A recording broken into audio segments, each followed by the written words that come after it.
I needed more than that much time to soak that up. They told us this is supposed to be 30 minutes, and they're like, can you end it on time? And I was like, fuck no. We have so many questions, don't we? Yeah, that we can't answer. That you haven't. Well, we thought how we would start, because I think most of you haven't seen this before, that everyone would, starting at the end, will introduce themselves and say their instant reaction to watching that.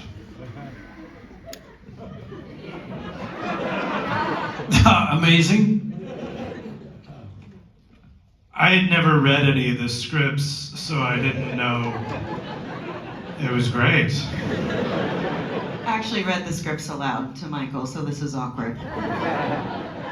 Take a Xanax if anyone has one. I agree with all that. It was great. Exhausted. My heart just got to work out. Intense. I'm still pretty sure this is a prank that people are playing on me. It was fun to watch it with people, so thank you for letting us have that experience. By the way, this is Dan Erickson, who this whole thing, we're here because of him. Hi. Well, I guess we could just start at the beginning. And what's wrong with you, Dan? Like, where does that come from in your mind? Yeah, it goes way back. My family's here, so they bear some of the blame, I think. But yeah, no, this was, the whole thing started because I was in the, I moved to LA and was doing a series of office jobs that I just absolutely hated, and walked in one day and was like, God, if I could just suddenly not experience the next 8 hours, I would totally do that. I would give up that time. And that's just a screwed up thing to catch yourself wishing for. And so, the story just kind of came from there. And Ben, when did you read this or hear about this? Yeah, it came through Red Hour and Jackie Cohn and Nikki Weinstock, and they got the script, and Jackie said, you gotta read this thing, and I just loved it. I mean, it's funny, like Dan said, I know when we first met, you said you were working in a door factory? I was working in a door factory, that is right. But is there such thing as a door factory? I didn't think so until I worked in one. Okay. But that's Dan, like I think, like people work in door factories. But like he had a way of taking this experience, I think this very, mundane experience that he was having to go through and turning it into this really interesting concept. And I just loved his writing. And so we, immediately I reached out to Adam Scott, and that was like 5 years ago. And now Adam is in Costa Rica. Yeah. He's in a better place. But there is that weird. I was trying to feel bad for him in that video, but like it looked really. It looked good. It looked like he was having fun. He's like, oh, the room service is here. Hold on, I'll finish the video afterward. That is the lightest version of COVID I've ever seen in my life. Like, if you aired that on TV, no one would get a shot ever. But how was it? But it is that there's a pandemic vibe to it. Yeah. A little bit, but it was written obviously before. It was written before, but it's been a long process, and and thankfully Endeavor Content and Apple developed it with us, and Dan spent a lot of time thinking of different things. He's an endless fount of ideas, and then we finally got to the point where we were making it. We were able to get Patricia on board and this incredible cast, and we were about 6 weeks away from starting to shoot, and then COVID hit.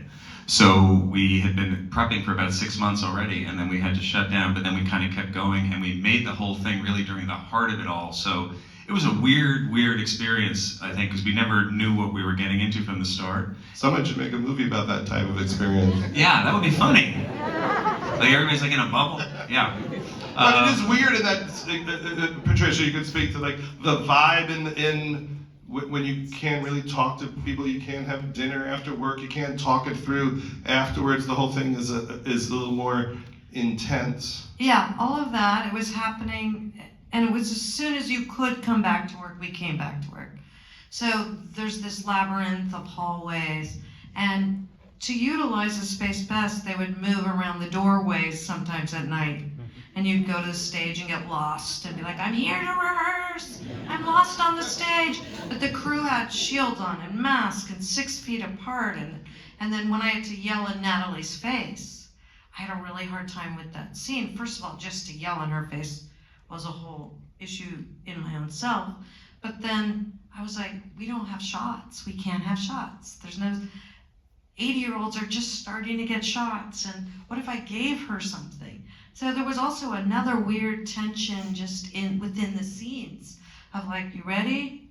Here we go. Whoa, we have no defense. We don't know what's happening. And we're in this weird thing, and then I got shut down like 5 times. I was in shutdown for 2 extra months. Literally, Patricia would come from LA, we shot in New York, and she would get there and shoot for a day or 2 days, and then all of a sudden be quarantined for 2 weeks. It was like Severance, paranoia weirdness. Then go to your room and stay alone. Don't see anyone, don't talk to anyone. Is that part of why your character is so deeply troubling? Exactly. No, I blame this man here and this man here. I mean, those are some incredible cadences. It's really a remarkable performance because there's so many unique choices in it. And I could see, while you were shooting, there's probably a moment where you're like, is any of this working? Right? Yeah, I think until this afternoon I felt. I mean, I definitely was. We shot it, not episode by episode. We did it like a movie where we shot the whole thing, pieces of episodes all across, even this episode especially. So it was really hard to get a sense of the whole thing until we finally finished shooting and were editing. And I think for the actors, that was the biggest challenge. I think harder for them than for me was that they had to jump in and out of the story, and especially for Adam, who was doing a lot of, the sort of, both sides of it. I think that was really, really challenging. But I think everybody kind of took responsibility for their character, and it was fun because Dan leaves space in the writing for people to interpret what's really, what else is going on. We don't know that much about Milchick or, even Dylan's life. So for the actors, I think they brought their own ideas and would fill it. And sometimes we wouldn't talk about stuff, but they would just make choices on their own, which was interesting because there's no, you can't really say that's wrong or not, not right, because it's sort of up for interpretation. Well, all the performances really are incredible. I mean, it's remarkable, complex work. It's just pitch perfect everywhere. You'll talk a little bit about, you're falling apart most of the time. How you decide what that looks like as someone whose mind is imploding.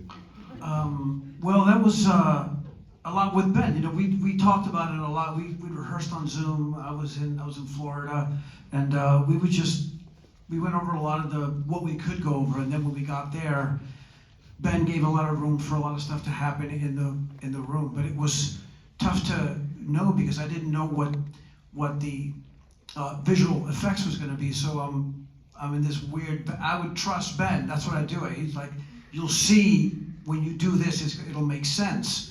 And I was like, all right, dude, just don't let me look like an asshole. Isn't that all of acting, though? No, so it was in pieces, really. That's the only way I could think about how we did this.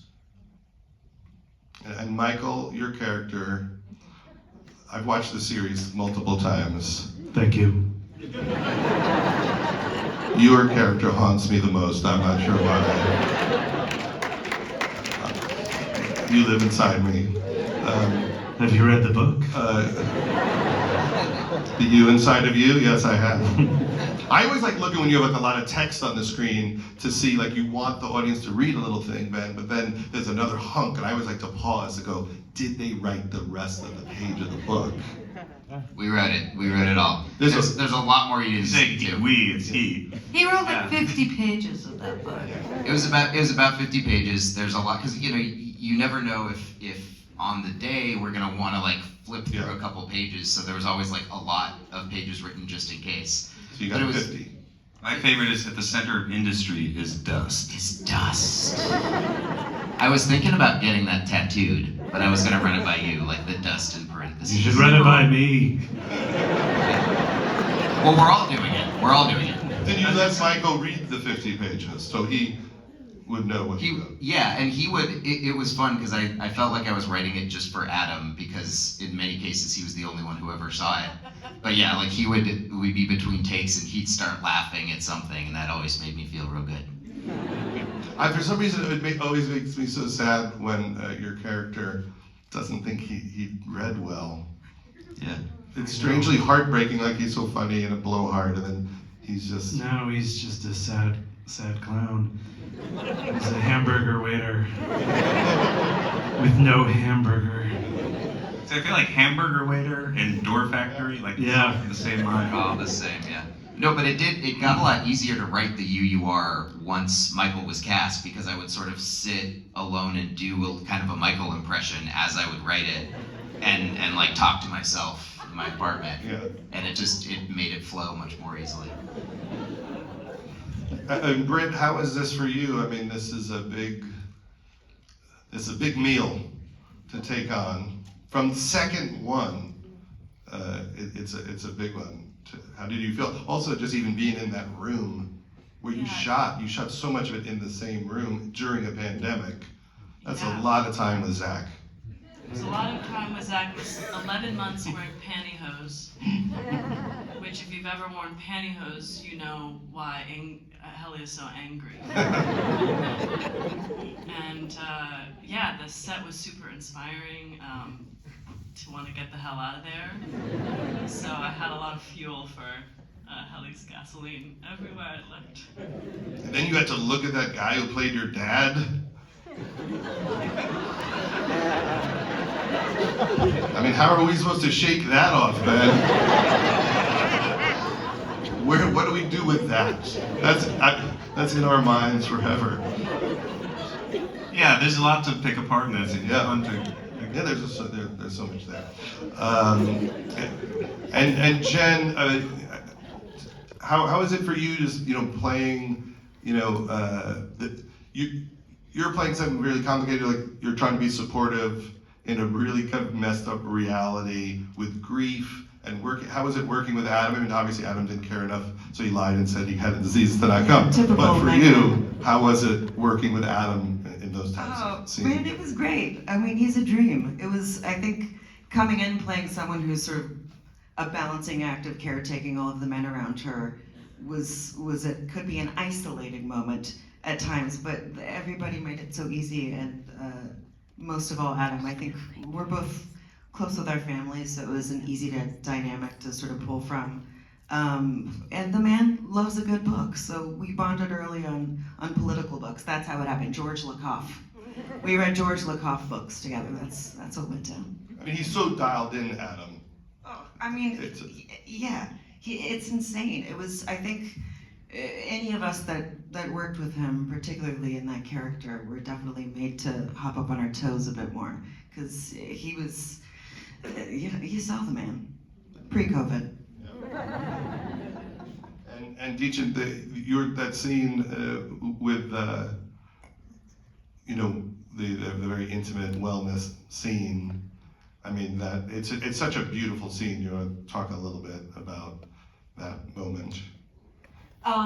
Yeah, it was extraordinary. I mean, I'm just like a girl from Kathmandu and sitting up here with all you guys and being on set with Ben and Adam and just the most extraordinary crew.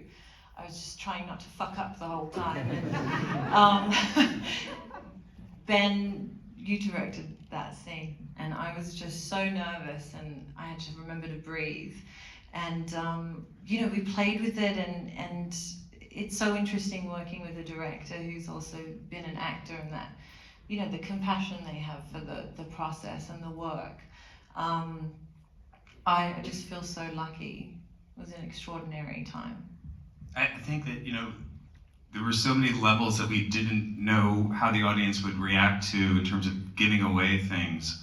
And so that was one of the reasons we had to sort of play around in terms of the littlest sort of gesture or the littlest acknowledgement, the audience we found, and I assumed going in that the audience would be watching closely, but we really found as the show has aired that the audience is so clued in to the specifics and looking for every little thing. So it was really an interesting process trying to regulate all that, and that's why I think everybody did such an amazing job. And then also being able to be with these actors for such a long time and see their strengths come out, and like just what Tramell does in episode 7 with his dancing, like being insane.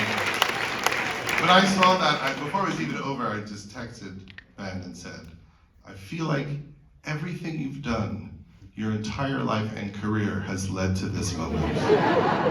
It has, and I'll take it from here.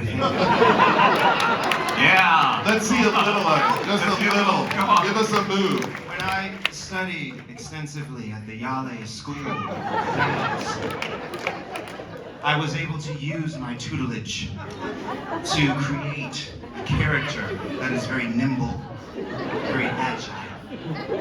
And I'm grateful that Ben has opened the floor to allow that agility to exist there, so thank you.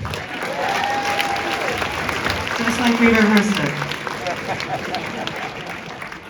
Patricia, do you wish you were dancing with them? Well, yes and no. I mean, yes, I love dancing as much as the next guy, but not next to Tramell, because then you look like a shit dancer. So I'm glad I didn't show my dad moves. And to get Zach out there, I'm still getting over you in the serial killer show at the bookstore. Why didn't you stop him? It's none of my business. Zach is one of my favorites of all time. He was in Crashing, and I love seeing you crush this hard in the show. And the scene where you find out you have a child, it's so beautiful, and I'm just proud of you as a friend and someone who's worked with you to see you do something so amazing. Thank you. Obviously, he doesn't care as much about me as I do about him. That's what I took from that little. You're a very good friend. He didn't have the same moment I did. I think Zach is like the most chilled out person I know. I mean, Yeah. your natural state is just very relaxed. Yeah. Or like the least relaxed guy ever, but this is the cover. A little of both. And so Dan, you have the next season finished yet? Have you written it yet? Yeah, sure. No, so yeah, as you may have heard, we were just announced for the second season the other day. Yay! Very excited. That's unbelievable. Congratulations. Thank you. Yeah, You know how mad we would have been if that didn't happen? How many of us would have burned our Apple computers and thrown them in a ditch? yeah. No, it would have been the end of computers. Like, I think we would have acted it out live if they hadn't picked it up. We just would have made it happen. 'Cause it's a real cliffhanger. yeah, and I was really scared. I'm glad people seem to really like this episode, because I was really scared they were just gonna be mad, at the cliffhanger aspect of it. But yeah, we were happy. It's we tried to make something that gave us some satisfaction, some modicum of joy, but also opened the door for a lot of different new avenues that we're going to go. So it's fun to think about kind of how the events of this episode changed the world and changed the game for all the characters, and how they're now going to have to contend with that. So yeah, I mean, we were talking about season 2 this morning. So we're going through it, and I think it's going to be really fun. And it airs when? Well, according to the internet, we're already shooting. So tomorrow. Sketching out second season during first season? Like, how much in your mind, when you've thought about this for like half a decade, right? Like, how much farther forward does it exist in your mind? I have a pretty strong sense, and we've talked about this at length, Ben and I, of sort of the overall where it goes, sort of what the company is doing, what their plan is, and what role our characters are going to play in that moving ahead. But we wanted to make something, we wanted to think of it in a way where it could be 2 seasons or it could be 7 seasons, and so we tried to create something that had some flexibility within that. But yeah, there's definitely, I have like 19 seasons planned, several of which hopefully we get to do. Thank you, yeah. 20 seasons or bust. Michael, do you want to pitch what happens to your character next season? I sure do. No, I mean, I trust you completely to do the right Aw. I stand behind you. Yeah, no, I mean, it is lucky, and I do want to say while I'm up here what an amazing thing it is to work with one of the greatest living directors right now, in Ben Stiller.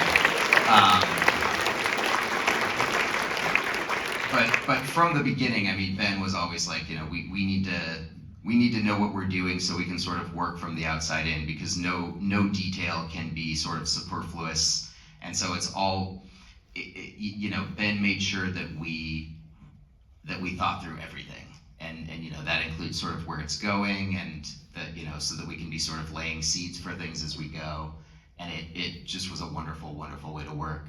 Thanks. I love working with you, Dan. It's great. Did any of the actors or actresses tell Ben some things maybe he could do better? Now's your chance. It's a safe place. Better snacks. I'd say better snacks, generally. Better snacks? Yeah, it was like a Rice Krispie thing. We Right. had to talk about it. All right. remember? Craft service. People fight for unhealthy craft service. Like you try to make it healthy. I The crew do. gets I mad. try to- They get mad. Yeah, Want yeah. the hostess cakes. I know. I'm trying to create a healthy work environment.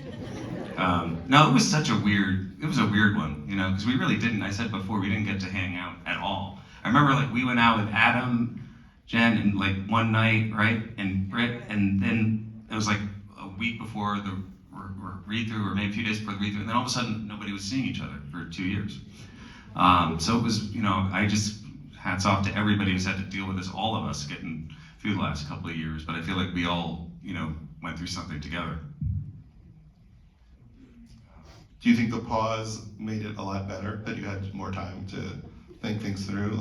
I actually do.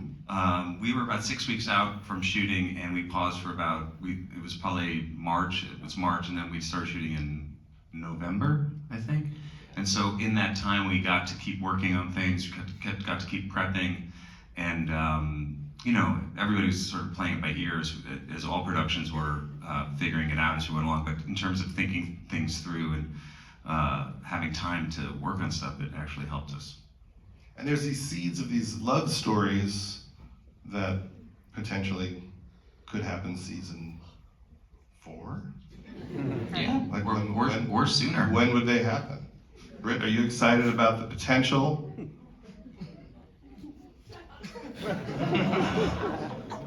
It could become a really hot show in some way. I mean, it could become anything at this point, Dan. We don't know what direction it's about to go in. Well, I'm interested for Miss Casey and Helly to really get to know each other.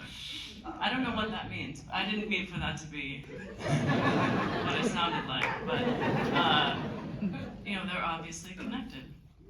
So, you want to have a scene together? Yeah, absolutely. Okay, great. And there's It's fun to John think. Turturro and Christopher Walken. Yeah. There's a lot of. There was some unfinished business. Yeah.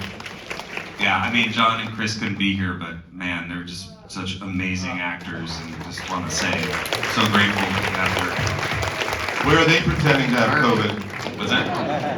Where are they pretending to have COVID?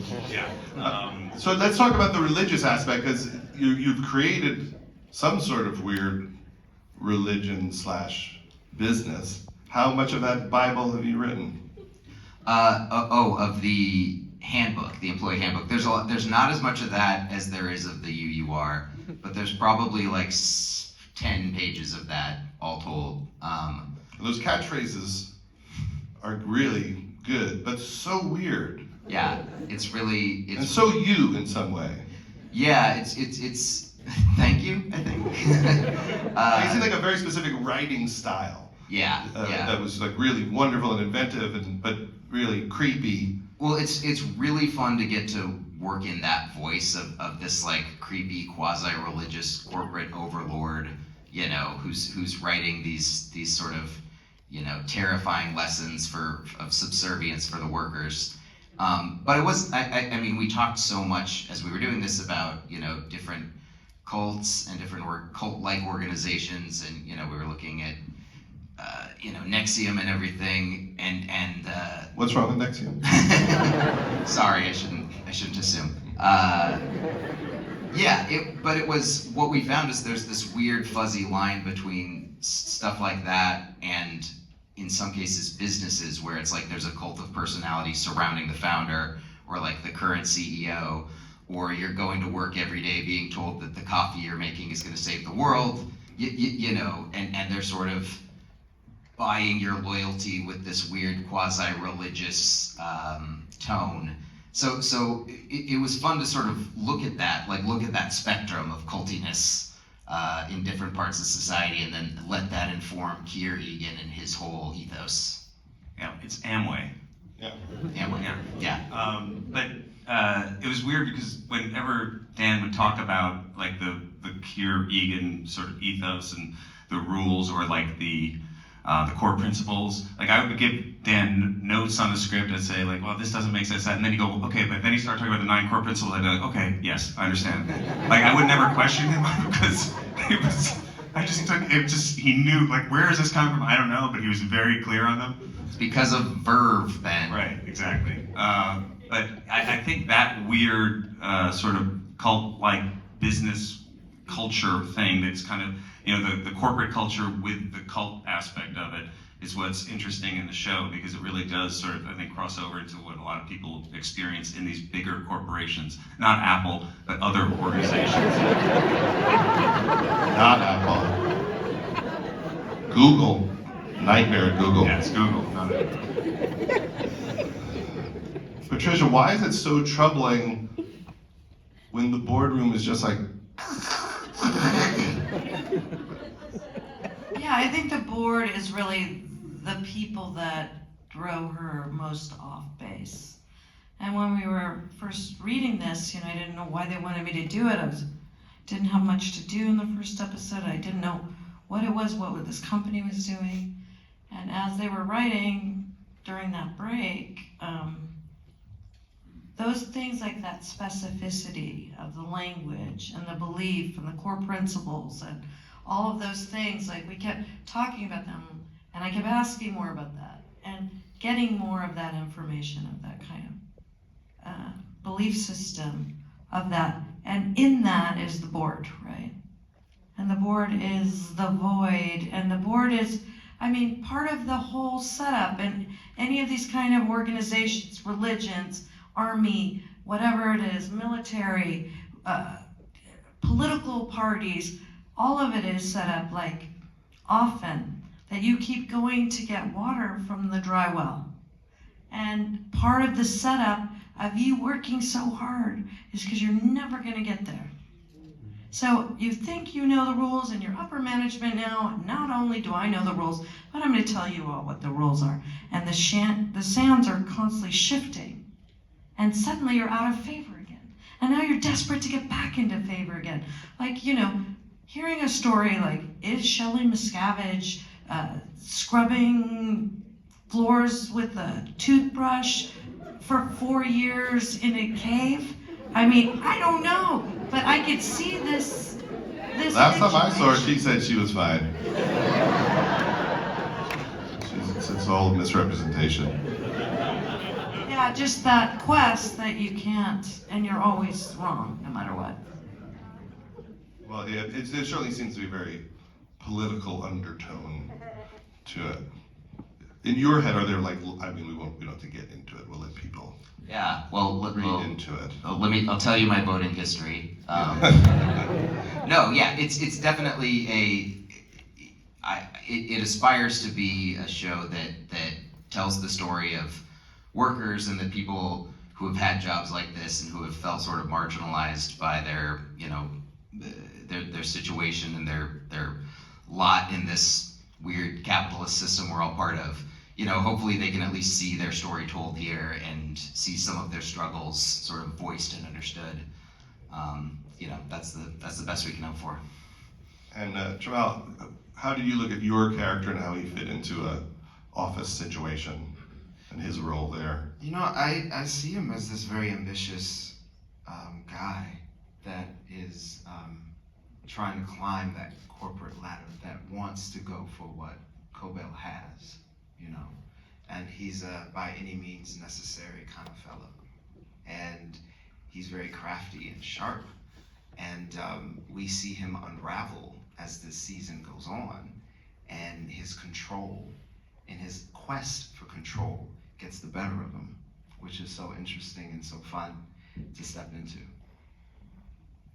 And Ben, if I feel like this journey to direct something like this, it really has been your whole career, and you've sacrificed so much of your acting career to do work like Dannemora, which is so incredible, and this. And I'm so glad that you decided to do that, because really no one does do that. Well, Kenneth Branagh does it, but other people generally don't do it.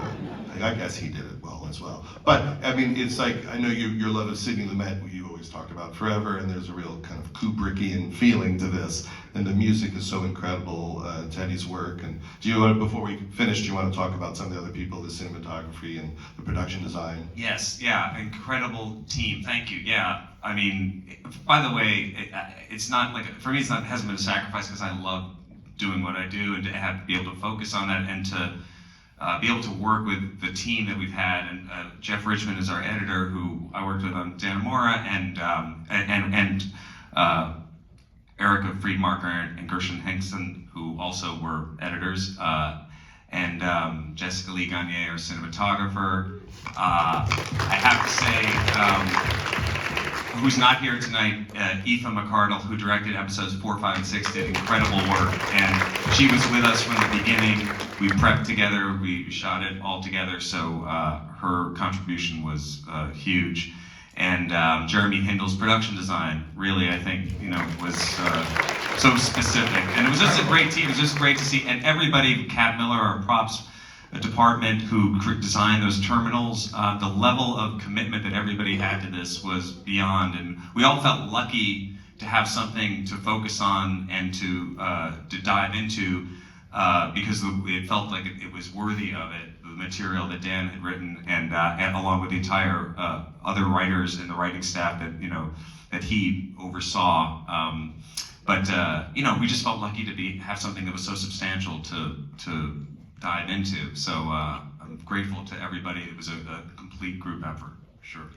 Well, I mean, it really is a remarkable work. We all watch so much TV lately, and we're always so disappointed. I mean, not in the Tinder Swindler, that was better than we thought it would be. But usually we watch it, and then you see something like this, and it makes it worth watching 10,000 hours of shit to see like a masterwork like this. I really think it's just brilliant. Everyone did such an incredible job. And I congratulate all of you. It really is fantastic. Ben, loved it. And can I just say, I've been known this guy for a long time. We started working together in 91. I'm just so happy and proud of what you do, and grateful for you, and it's nice to be here with you at this moment in 2022, and grateful for our friendship and your work. So Thank you. Love you. Thank you, everybody. Thank you. One more thing. Wait. Can I say one more thing? I just want to thank you, Judd. This was a delight. We haven't had a chance to hang out with each other, and this has felt like the best party, just sitting up here. Let's get some waffles out here. Yeah.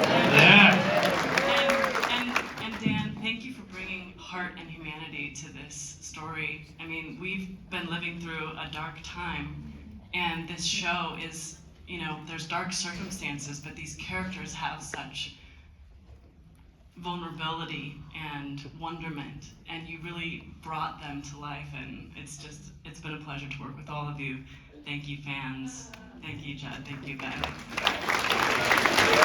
Thank you. Thank you, everybody.